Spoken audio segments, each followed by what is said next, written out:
Let us learn the sonnet deeply. How soon, hot time, the subtle thief of youth, stolen on his wing my 3 and 20th year.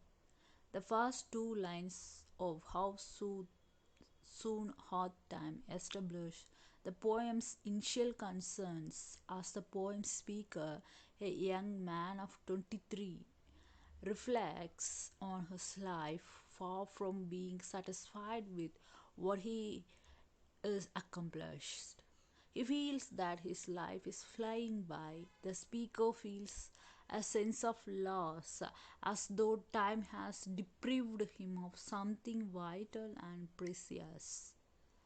In this way, he suggests that he measures his own life in response to an external standard. He feels that he should have done something important with his youth, but time has robbed him of the opportunity to do so. In the speaker's estimation, time is a malicious and active force that makes decisions and has intentions. What's more, these intentions are dark. Time is described in strikingly negative term as someone who steals from the speaker. Time is further described as a figure with wings, though the speaker resists directly identifying time with any particular tradition. Time behaves in the poem like a demigod creature with magical power capable of shaping the world. In this respect, time is perhaps most closely aligned with figures from Greek mythology like Hermes, a winged trickster's god who often interferes in human affairs. The presence of the demigod raises theological question for the poem. As the poem unfolds, it becomes clear that its speaker is committed Christian. One might wonder about the relationship between time and God Himself, asking, for instance, whether time is independent of God or an expression of His will. The first two lines are form of single grammatical unit with an enjambment at the end of the line and an end stop at the end. By hastening days fly on with full career, but my late spring no bud or blossoms with. In this third and fourth line, the speaker clarifies his complaint with time. He begins by noticing once again that his life is flying by, that his day seems to be in haste, moving rapidly in a panic. He describes their motion using an antiquated expression in full career. For Milton's speaker, the word career means two things at once. The word holds its familiarly modern meaning, the professional path one takes in life, but it also carries a more important adequate meaning. A career is a technical term from referring the galloping charge that knights make towards each other during a match. It thus describes a violent movement almost out of control. This is the primary way in which Milton uses the word, but its modern sense echoes in the line and gives listener an initial sense of why the speaker is so upset with the time. He has a sense of what he wants to do during his career, but he has not accomplished it yet.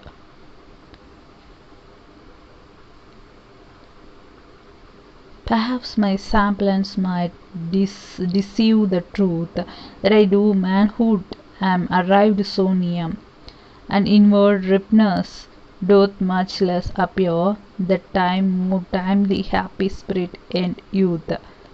And this fifth and eighth lines, the speaker of the poem expands on the anxieties he announced in the poem's first four lines. Instead of being concerned with his own accomplishments, he worries about the way he appears to other people. He begins by discussing his physical appearance, his semblance. He hopes that He might deceive other people because he still looks young. Maybe they would realize that he is so close to being a man. And maybe as a result, they won't judge him for his lack of accomplishment. In this line 6 and 7, the speaker returns to the central metaphor of lines 4. Perhaps he has not managed to produce any outward buds or blossoms, but he is, argues, inwardly ripe. This inward ripeness does not count for much, though, since no one can see it, and there are other people who do manage to complete significant projects during their youth.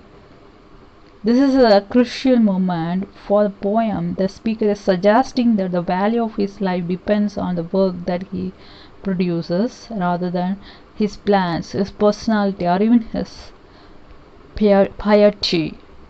This position might be understood to be sympathetic to the doctrine of Catholic Church, which stresses that salvation can be achieved through the certain acts often called works.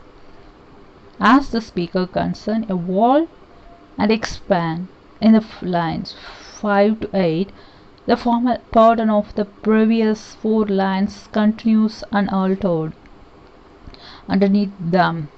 Like the first 4 lines of the poem, these lines are strongly emphatic. They rhyme in the same pattern as the first 4 lines and they use the same rhyme sounds. This formal continuity feels obsessive, repetitive. Even this creates the sense that the speaker is trapped in his anxiety, watching it expand even as he remains stuck in the condition that provoked that anxiety in the first place. Through its first 8 lines, the poem thus presents a recognizable, even universal set of circumstances. Almost everyone looks back over their life with a regret and anxiety about what they have managed to accomplish. Yet, be it less or more, or sooner or slow, it shall be still in strictest measure even to that same lot, however mean or high, toward which time leads me and the will of heaven. This line 9 to 12 begins with a word yet which signals to the reader to the speaker is about rivers or objects to his own. Conclusion from the first 8 lines. Indeed, having laid out his anxieties and values in stark, affecting terms, the speaker moves in the poem's final 6 lines to provide a solution to his woes. The speaker begins by indicating the underlying premises of his anxiety. The poem opening line, the speaker complains that he failed to accomplish anything meaningful in his youth, and as a result, he is out of joint with the standard schedule of human life. Spring is supposed to bring forth buds and blossoms, but his spring has no such buds or blossoms. In the lines 9 to 12, the speaker gently corrects himself. There is no standard schedule for human life. He argues he will accomplish exactly what God wants him to, and he will do so on a schedule that God Himself sets. It doesn't matter whether it happens soon or slow, or whether what he does is less or more. As Milton's speaker refutes the premises that underlines his anxiety, the form of his poem also shifts. Where the first 8 lines of the poem were tightly organized and rhythmically repetitive, lines 9 to 12 are more complicated. The rhyme pattern sits and the tight, strict impem of previous 8 lines begins to loosen. All of comes as something of surprise. Milton speaker insists here that the will of heaven maintains strict control over his own life and tightly regulates its schedule. All is if I have grace to use it so, as ever in my great taskmaster's eye. In this line 9 to 12, Milton speaker begins to says the anxieties he lays out in lines 1 to 8 instead of obsessing over what he has not accomplished in his young life. He accepts that God has planned for him. The question then becomes how to reconcile himself to his plan. In the final two lines of the poem, the speaker addresses his implicit question. His answer is that the mass possesses grace, the grace to live with God's plan. If he does so, he will be rewarded with the certainty. He will trade anxiety and self obsession for calm and self surrender. Everything will be as it is, has been, and will be in the God's eye. The word grace is a significant and highly charged word in the context of poem's theological engagement. If the first 8 lines of the poem lay out of Catholic theological position in which a person achieves salvation through words, and final 6 lines lay out a Puritan position in which one is saved by grace. The poem thus participates in its and takes a side on one of the major doctrinal conflicts of 17th century, and while it has been often been read autobiographically as a meditation of Milton's own life, it takes up broader themes. In the poem, Milton is concerned to show his readers how to handle their anxiety about how to best live their lives and to show them how to be, in his mind, properly a Christian. Hello everyone. This class we are going to learn about the sonnet How Sooth Hath Time, which is written by John Milton.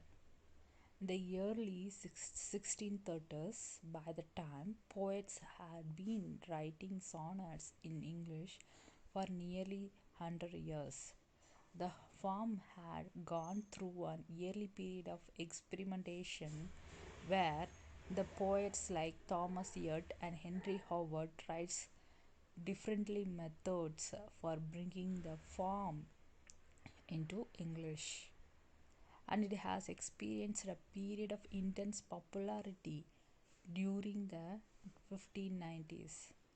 Before falling out of fashion in the early 17th century, when Milton sat down to write his sonnet, then he was working with a form that had distinguished history and that was somewhat unfashionable, even exhausted. One of the challenges facing Milton as a poet was to find new possibility and energy for the form, joining contemporaneous experiments by poets like John Donne, George Herbert. He tried to receive the sonnet by transforming its content, or the sonnet was traditionally used for love and poetry, working through the agonies and ecstasies of erotic love with all its anxieties and pleasures. Milton transformed it into a poem about agonies and ecstasies of religious devotion. In doing so, Milton perceives some of the key topics of sonnet tradition. For example, Shakespeare similarly refers to youth as a springtime. In Sonnet 3rd, he reminds his lover, "Thou art my mother's glass, and she is in thy," calls back the lovely April of her prime. One might imagine that a religious poet like Milton would be eager to suppress secular source of his sonnet. Instead, he both transforms and perceives them. So, they remain in this poem as if dropped in amber.